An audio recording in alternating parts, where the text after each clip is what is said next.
సంవత్సరాల అనుభవం ఆంధ్ర, తెలంగాణ, కర్ణాటక, తమిళనాడులో లక్షల మంది నమ్మకమైన కస్టమర్ల సంతోషాలకు నిలయమైన మీ నివాసానికి అందమైన చిరునామా.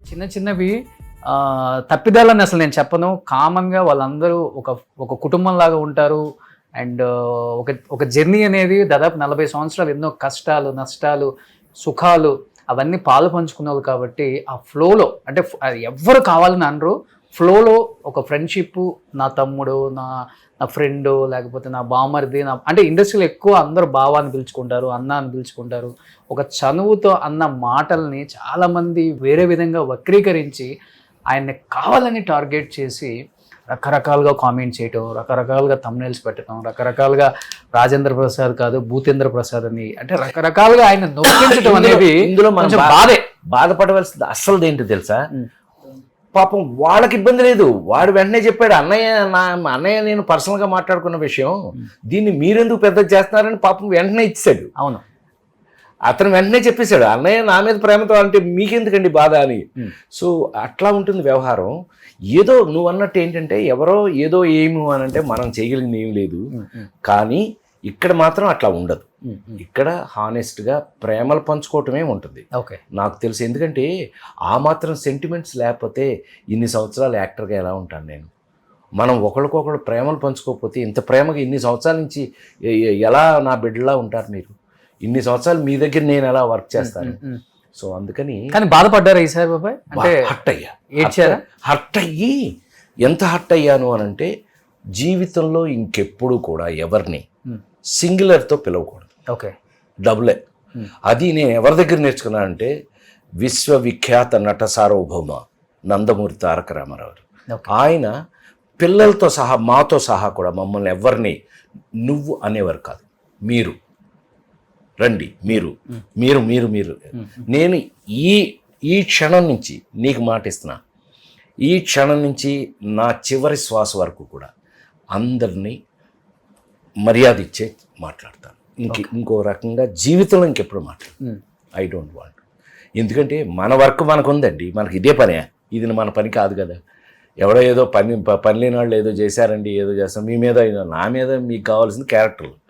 నేను ఎలా యాక్ట్ చేశాననే క్యారెక్టర్. మీరందరూ జీవితంలో ఎంతో పెద్ద పొజిషన్స్కి రావాల్సిన వాళ్ళు. ఇప్పుడు నేను మాట్లాడిన వాళ్ళు ఎవరన్నా కూడా వాళ్ళంతా నా ఫ్యామిలీ మెంబర్స్. అవును, ఒకడు అన్నయ్య అనేవాళ్ళు, ఒకడేమో ఏమన్నా ఏంటి. నేను ఇంట్రొడ్యూస్ చేసిన హీరోయిన్లు ఎట్లా ఉంటారు నాతో పర్సనల్గా ఉన్నప్పుడు, పర్సనల్గా కాల్ చేయడం జరిగిందా? ఆలీ అన్న కానీ వెంటనే జబల్పూర్లో ఉన్నాడట. జబల్పూర్లో ఉండి నాకు ఫోన్ చేశాడు, అన్నయ్య నువ్వేమైనా ఫీల్ అవుతున్నావా? అవునరా, చాలా ఫీల్ అవుతున్నాను నేను. ఎందుకు అట్లా జరిగింది ఏంటో అంటే, అన్నయ్య వాళ్ళ సంగతి నువ్వు వదిలి, నువ్వు మర్చిపో. నేనేమన్నా అనుకుంటే కదా నువ్వు ఫీల్ అవ్వాల్సింది. నేను ఆల్రెడీ దానికి స్పందన చెప్పేశాను. నేను ఇట్లా నాకు ఏమీ సంబంధం లేదు. మా పెద్దోడు, నాకంటే పెద్దోడు అన్నయ్య. ఎప్పటి నుంచి, నా చిన్నప్పటి నుంచి ఆయన నాకు వేషాలు, ఆయన సొంత సినిమాల్లో, నేను అప్పులప్పరం ఇలాంటి సినిమాల్లో నేను దగ్గరుండి మరీ అతని క్యారెక్టర్లు రాయించుకుని నా ముందు పెరిగిన వాళ్ళు వీళ్ళందరూ. చనువు ఉంటుంది ఒక మాట.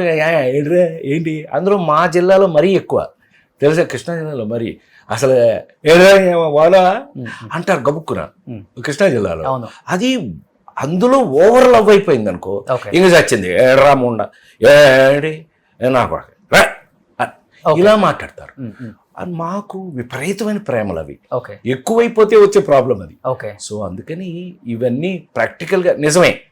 ఆ రోజున మొన్న జరిగిన ఏదైనా ఎవరైనా అనుకుంటే కూడా అది ఏంటంటే పర్సనల్ ఫంక్షన్ అనుకుని వచ్చాను నేను. బెజవాడ నుంచి వస్తున్నాను నాన్ స్టాప్గా. పర్సనల్ ఫంక్షన్ అనుకుని వస్తే తీరా చూస్తే ఇదంతా మొత్తం అంతా మీడియా కవర్డ్ అనేది తర్వాత తెలిసింది నాకు. అయ్యో అయితే జాగ్రత్తగా ఉండాల్సింది మనం. ఇంకెప్పుడు అంటే కెమెరాస్ ఉన్నాయని మీరు చూసుకోవాలా పెద్దగా? అసలు కెమెరా గురించి పట్టించుకోలే నేను. అర్థమైంది.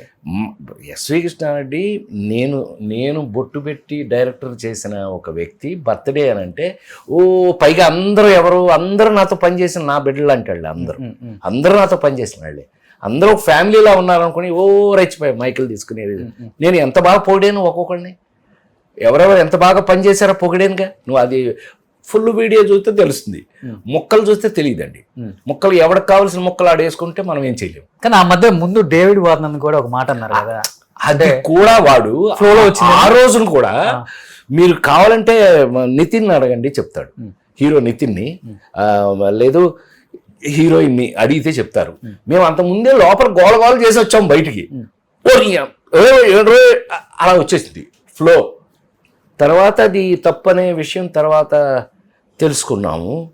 ఏది ఏమైనానండి, మనం ఇవాళున్న సోషల్ మీడియా అనండి, మీరు ఏదన్నా అనివ్వండి, ఇవాళున్న పరిస్థితుల్లో పాత రోజుల్లో ఉన్న ఎఫెక్షన్స్ చూపించుకునే అవకాశాలు అయితే లేవండి.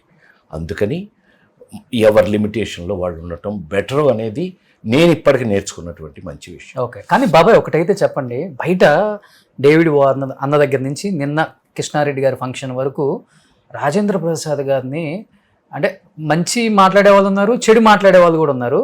అండ్ మంచి మాట్లాడే వాళ్ళు ఒకటే చెప్తున్నారు, కూతురు చనిపోయిన తర్వాత ఆయన కొంచెం మైండ్ అనేది మైండ్ లేదు ఏం లేదు, కానీ అప్సెట్ అయిన మాట వాస్తవం కాదని ఎవరంటారు. కన్న కూతురు 37 ఏళ్ళకి చనిపోయింది, దానివల్ల ఇబ్బంది పడుతున్నారు, అప్సెట్ అయిన మాట వాస్తవం.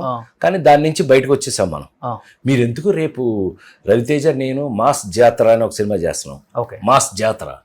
మీరు ఆ సినిమా చూస్తే తెలిసిపోద్ది నేను ఎలా ఉన్నాను, ప్రస్తుతం ఎలా ఉన్నాను అనేది. తాత మనోడు ఇద్దరం అందులో నా సామిరంగా కొట్టేది, మనం సాయంకాలం మంది వేసుకుని కొట్టేసుకుంటాం ఇద్దరం, తాత మనవడు. ఎందుకంటే ఆయన పెంచింది వీడు. బ్రహ్మాండంగా రాయబడి బ్రహ్మాండంగా తీయబడుతుంది. రేపు థియేటర్లో మీరు అందరూ నవ్వి చచ్చిపోతారు, ఇంక గొడవలేదు. ఆ సినిమాలు వచ్చేస్తే ఇంకేముంటుంది అబ్బాయి, అసలు ఈయనకి ఇలాగే కావాలి మనం అంటారు. అదొకటి ఉంది డేంజర్. నన్ను అలాగే నేను అందులో నుంచి మారిపోయి నచ్చదు మీకు, అలా ఉండే అవకాశం లేదు. బట్ ఏది ఏమైనా మనం ఏంటో ఇవాళ మారిన ఈ మీడియా పరిస్థితులు ఏంటో తెలుసుకుందాం. మనం తెలుసుకోవడం మంచిదేగా, దేవుడు అందుకే చేశాడేమో అలాగా. రియలైజేషన్ మీ జీవితంలో ఫస్ట్ టైం ఇదేనా?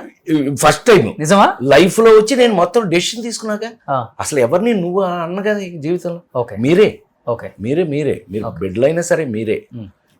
అది మనం let us try for it and be happy. మన పని మనం చేసుకుంటే ఆ గౌరవం మామూలే. అందులో నేను చేసిన వర్క్కి నాకున్న గౌరవం ఇండస్ట్రీలో డెఫినెట్గా ఉంది, అందులో అనుమానమే లేదు. అందుకే కదా నా కోసం ఎలా రాస్తున్నారు క్యారెక్టర్లు. ఇప్పుడుగా విన్నావు నువ్వు ఒక కథ చెప్పారు, వెళ్ళారు, నాకు నన్ను బేస్ చేసుకునే క్యారెక్టర్లు రాస్తున్నారు. షష్టిపూర్తి అంటే నాకే షష్టిపూర్తి. అవును, మీ కళ్ళ ముందు పెళ్లి దగ్గర నుంచి షష్టిపూర్తి దాకా ఒక జర్నీ చేసిన ఒక నటుడు. It's not a joke. శ్రీరస్తు శుభమస్తులు స్టార్ట్ చేసాం అప్పుడు మనం. బాపు గారు, కేవి మహాదేవన్ గారు, మహానుభావుల బాపు రమణలో అందరూ. ఇవాళ ఇళయరాజా గారు, నిన్న ఇళయరాజా గారు ఎంత ప్రేమించాడు, నీకు ఆ ఫోటోలు అవి ఇచ్చి ఉంటారు, తీసుకుని వెయ్యి. ఆయన అసలు ఆయన బర్త్డే నేను కేక్ పెడతాడే ఉండరా, ఆయన ఒరే అంటాడు. లేడీస్ టైలర్ దగ్గర నుంచి నన్ను ఆప్ చేసి ఆయన నాకు పెడుతున్నారు కేక్. మీకు ఆ ఫోటోలు అవన్నీ ఉన్నాయి, చూడొచ్చు మీరు. సో ప్రేమలకి ఏం ప్రాబ్లం లేదండి, కావాల్సినంత ప్రేమలు నాకు దొరుకుతున్నాయి. నేను అందుకే అన్నానే, నాకు ఫ్యాన్స్ లేరు, ఓన్లీ ఫ్యామిలీ మెంబర్స్. సో మీరందరూ నా ఫ్యామిలీ మెంబర్సే.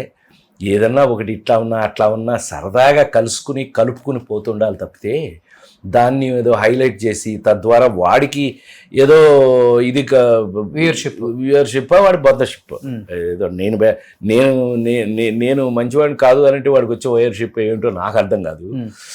మనం మంచివాళ్ళు అంటేనే కదా ఇంకా మంచి సినిమాలు చూసేది. సుమన్ టీవీలో మీ పర్సనల్ అండ్ బిజినెస్ ప్రమోషన్స్ కోసం కింది నెంబర్కి కాంటాక్ట్ చేయండి.